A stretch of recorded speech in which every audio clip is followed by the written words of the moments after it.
مرحبا، كيفكن؟ اجت الشتوية واجت معها أطيب فاكهة بالعالم. إذا كنتي بتكبي قشر البرتقال اوعى تكبيه، احضري معي هالفيديو وشوفي هالتحلاية الرائعة اللي رح نعملها.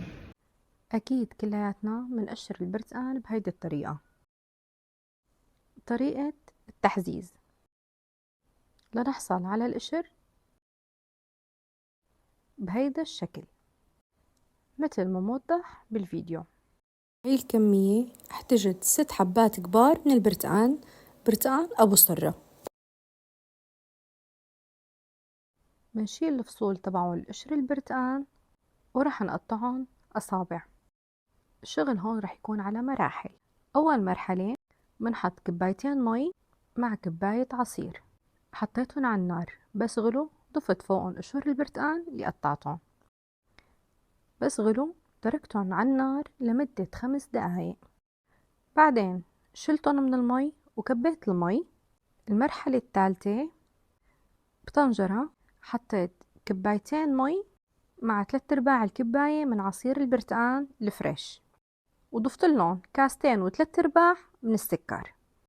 حطيتهم على النار لحتى غلو، وبعدين ضفت فوقهم قشور البرتقال وبس غلو ضعفت تحتهم وتركتهم لمدة 40 دقيقة. وبعد مرور 40 دقيقة صاروا بهيدا الشكل. صفيتهم من المي تبعهم وصفيتهم على شبك بهيدا الشكل وتركتهم لتاني يوم. الخطوة الثانية، حطيت هون كباية سكر ورح غط فيها قشور البرتقال بهالطريقة هيك لبكرة، يعني 24 ساعة.